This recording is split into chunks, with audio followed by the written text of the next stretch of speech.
সংসদ ভবনের সামনে যে মাঠটি রয়েছে আপনি দেখতে পাচ্ছেন যে র্যাবের যেই ডগ স্কোয়াড এবং সেনাবাহিনী তারা কিন্তু পুরো মাঠ তল্লাশি করছে যে মাঠে কোনো ধরনের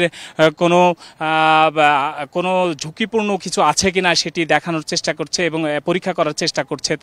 তারা ডগ স্কোয়াড নিয়ে পুরো মাঠ কিন্তু ঘুরছেন এবং দেখার চেষ্টা করছেন এবং পুলিশের যারা রয়েছেন সদস্য তারা কিন্তু বাউন্ডারির পাশে অবস্থান নিয়েছেন এবং সেনাবাহিনীও সংসদ ভবনের সামনে অবস্থান নিয়েছে এবং পুরো মাঠ কিন্তু ডগ স্কোয়াড দিয়ে পরীক্ষা নিরীক্ষা করছেন যাতে কোনো ধরনের কিছু এখানে পাওয়া যায় কিনা,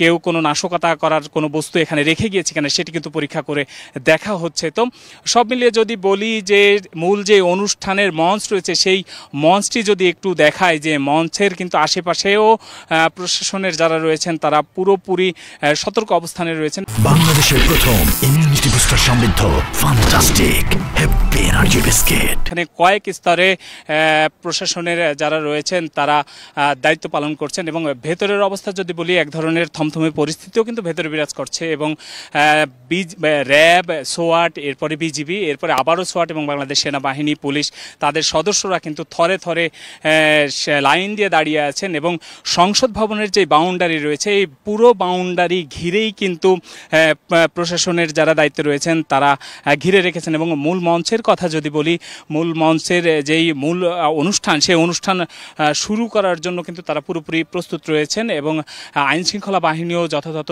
প্রস্তুতি নিয়ে রেখেছেন যাতে ভেতরে কোনো ধরনের অনিয়ম বা বিশৃঙ্খলা তৈরি না হয়।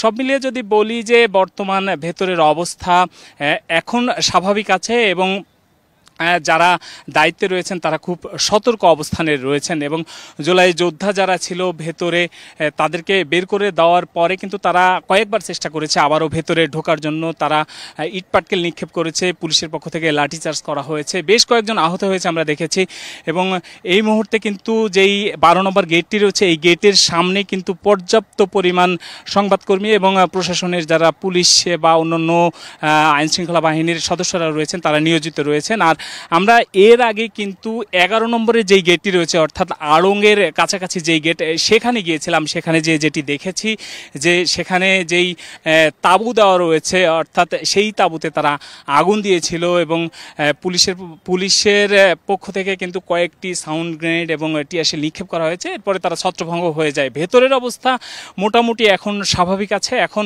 দেখার বিষয় আসলে যে মূল যে অনুষ্ঠানটি শুরু হওয়ার কথা সেটি শুরু হবে যেই সময়টা দেওয়া হয়েছে সেই সময়ের মধ্যে শুরু হয় কিনা। আমরা যদি আরেকটু বলি যে এবং মূল অনুষ্ঠান কার্যক্রম শুরু করার জন্য কিন্তু যারা মূল দায়িত্বে আছেন তারা অপেক্ষায় রয়েছেন। আরেকটি জিনিস একটু জানিয়ে রাখতে চাই যে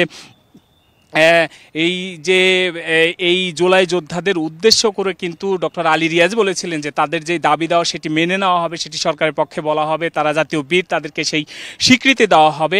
সেটি না শোনার পরেই কিন্তু তাদের পরে অ্যাকশানে যাওয়া হয় এবং পুলিশের যিনি ডিএমপি কমিশনার সাজ্জাদ আলী তিনি কিন্তু তাদেরকে সময় দিয়েছিলেন, সেই সময় কালক্ষেপণ করাই কিন্তু তাদেরকে এক পর্যায়ে সরিয়ে নিয়ে আসা হয়। এক পর্যায়ে তাদের পক্ষ থেকে পুলিশের দিকে ধেয়ে গেলেই কিন্তু ধাওয়া পাল্টা ধাওয়ার একটি ঘটনা ঘটে। এক পর্যায়ে পুলিশ লাঠি চার্জ করেই কিন্তু তাদেরকে এখান থেকে বের করে দেয়। সব মিলিয়ে যদি বলি যে সংসদ ভবনের ভেতরের অবস্থা এখন পর্যন্ত স্বাভাবিক আছে এবং আইন শৃঙ্খলা বাহিনী